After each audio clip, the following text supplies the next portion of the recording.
la isla de la Esperanza el timo bancario para no iniciados Joaquín Bochaca tras las grandes convulsiones de finales del siglo XX, que fueron causa de la muerte de media humanidad y, por lógica reacción, de los parásitos que trajeron aquellas catástrofes, vinieron, en cadena, una serie de cataclismos naturales, como penitencia de propina impuesta por el Todopoderoso. Desaparecieron continentes enteros, se aplanaron cordilleras y surgieron gigantescas montañas, y a causa de las erupciones volcánicas, emergieron islas en los océanos. En medio del Índico, a mitad de camino aproximado entre las antiguas Sudáfrica y Australia, apareció una isla, a la que se trasladó una selección de antiguos europeos, que la bautizaron Isla de la Esperanza. Los esperancistas mantenían escasísimas comunicaciones con el mundo exterior. Aunque las razones de tal relativa incomunicación se fueron perdiendo en la noche de los tiempos, filósofos y sacerdotes la atribuían a un reflejo de autodefensa, firmemente arraigado en la memoria colectiva del pueblo, que intuía que con la relación con el extranjero vendría la influencia de los parásitos, causantes del precedente cataclismo universal. Aunque tales parásitos, situados en la encrucijada de 3 continentes, desaparecieron en sus 9/10 partes atomizados a las primeras de cambio, muchos otros congéneres suyos, enquistados en los demás pueblos, habían conseguido sobrevivir. Los esperancistas no querían saber nada de ellos. Y no por motivos específicos, pues los últimos vestigios de las fuentes históricas habían desaparecido con la hecatombe, sino por viejas leyendas, transmitidas de generación en generación por tradición oral. Nada serio, dictaminaron los habituales 7 ciencias apodados intelectuales, solo restos de atavismos trasnochados, y prejuicios y del pueblo llano. Por eso, cuando un navío procedente de un lejano puerto encalló junto a los peligrosos arrecifes de la isla, por lo menos eso aseguró su capitán, esos mismos intelectuales insistieron para que se permitiera permanecer en la Isla de la Esperanza a los pobres náufragos. Se trataba de gente extraña, propensa a quejarse lastimeramente de las horrendas persecuciones que les habían infligido todos los pueblos de la tierra en todas las épocas y lugares. No eran una raza, decían, y solo una religión y huían de Europa, a la que odiaban por su intolerancia. Solo pedían quedarse en la Isla de la Esperanza, para trabajar, y en paz y amor y junto a los nativos.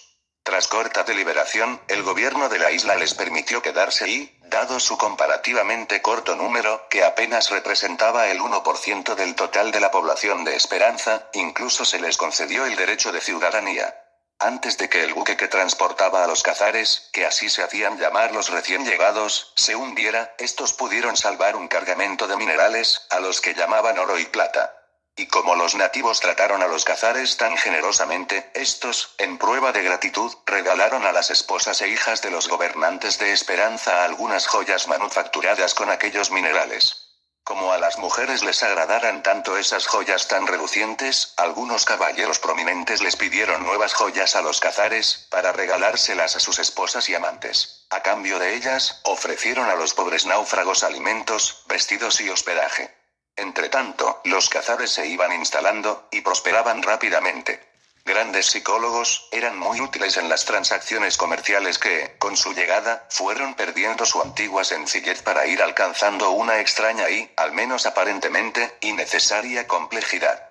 Los eternos aguafiestas, envidiosos del éxito de los cazares, empezaron a criticarles atribuyéndoles prácticas comerciales desleales, pero la mayoría del pueblo, aun cuando no puede decirse que les amara realmente, les dejaba en paz. Los cazares se mantenían apartados, por otra parte, del resto de la población, con la que solo se relacionaban comercialmente. Otra vez los aguafiestas y los envidiosos les criticaron por ello, haciendo hincapié en el hecho, aparentemente paradójico, de que mientras se desentendían totalmente de los problemas de la isla, en cambio tomaban como intolerable marginación el que algunas personas rehusaran su compañía o los tratos con ellos. Sea como fuere, tras unos cuantos meses de minuciosa exploración de la isla, los cazares, habiendo tomado buena nota de la fertilidad del suelo y las riquezas del subsuelo, así como de la inteligencia, laboriosidad y honradez de los nativos, decidieron establecerse permanentemente allí, llamar secretamente a otros parientes suyos que vivían marginados en el continente euroasiático, y convertirse en los dueños supremos del territorio y esclavizar a sus habitantes. Por aquella época, el único medio comercial practicado por los esperancistas era el simple intercambio. Unas mercancías eran cambiadas directamente por otras, lo que, preciso es admitirlo, creaba muchos problemas e inconvenientes. Los czares, entonces, concibieron la idea de matar dos pájaros con una misma piedra y decidieron persuadir a los nativos para que usaran su oro y plata como medio de cambio. En el ínterin, halagando la vanidad de las mujeres de los hombres prominentes, los gerifaltes de los czares, llamados, según parece, sabinos, habían creado una mandaí, como ellos mismos lo llamaban, de oro y plata, con lo cual su petición de que el oro y la plata se convirtieran en moneda pudo vencer la oposición de las capas populares, siempre tan desconfiadas por naturaleza. Con ello conseguirían satisfacer a la gente deseosa de obtener los nuevos minerales y, al mismo tiempo, llevar a cabo lo que constituía su objetivo principal. Los czares obtuvieron del gobierno de la Isla de la Esperanza el permiso para establecer un nuevo establecimiento, llamado Ibancoí, haciendo del oro y la plata la única moneda legal. En prueba de su buena fe, de la que seguían durando los eternos recalcitrantes, imprimieron en el anverso de las nuevas monedas la efigie del soberano de la isla, y en el reverso el escudo y las armas de la misma. La nueva moneda fue llamada Ipesoí II.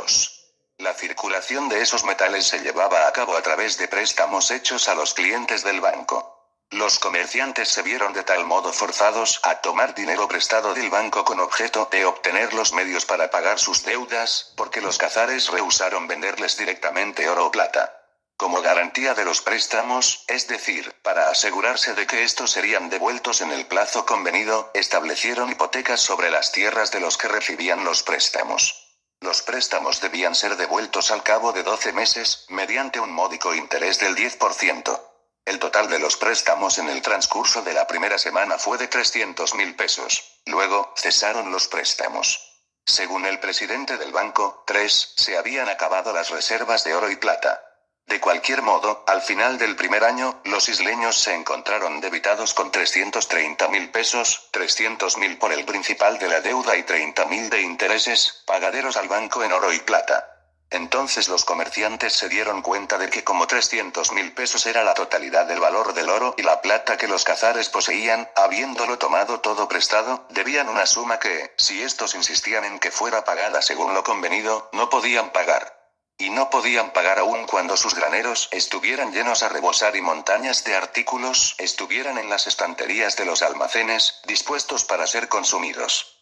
De manera que el gobierno convocó al Consejo de Administración del banco, para hacerle ver la imposibilidad de que la gente pagara sus deudas. Los czares parecieron sinceramente doloridos ante tal muestra de informalidad.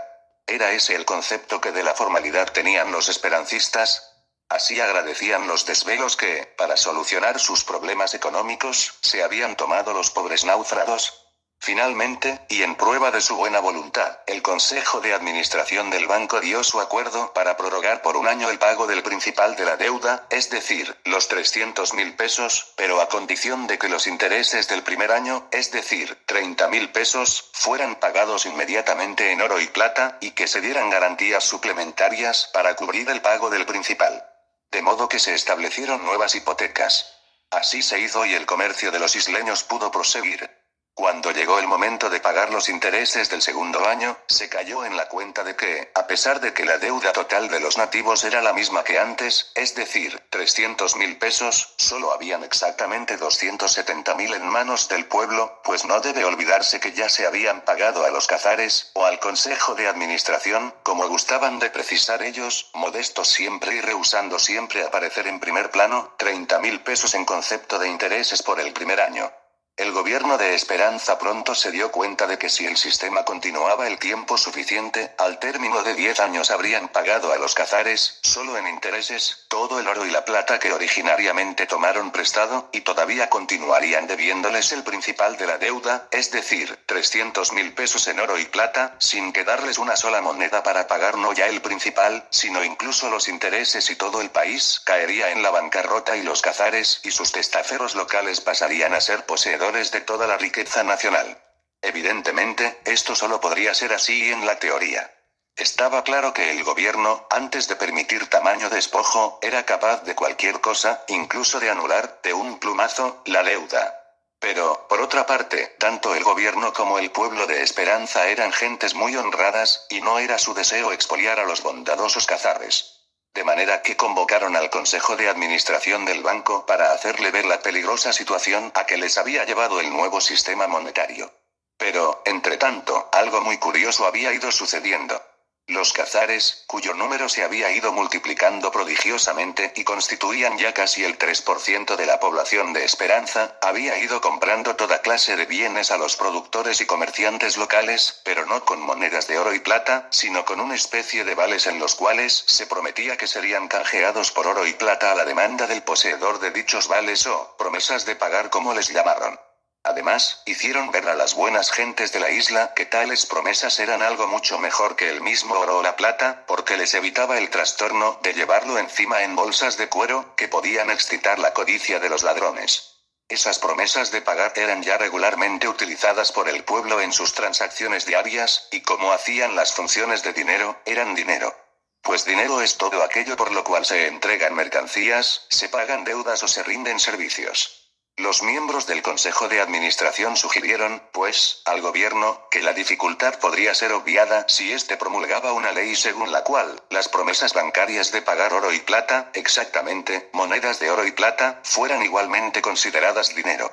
Así lo hizo el gobierno, aliviado al ver que el pavoroso problema se había solucionado tan fácilmente. En prueba de gratitud, al gran sabino de la humilde comunidad khazar le fue impuesto el gran collar de la Cruz del Sur con floripondio violeta y una pensión anual vitalicia de 1000 pesos, que el pío intermediario entre Teobá, 4, y los simples mortales aceptó con lágrimas en los ojos, tras prometer que los prestaría generosamente, al 15% a un pobre industrial esperancista en apuros, declaración que fue acogida con una atronadora ovación por el pueblo agradecido.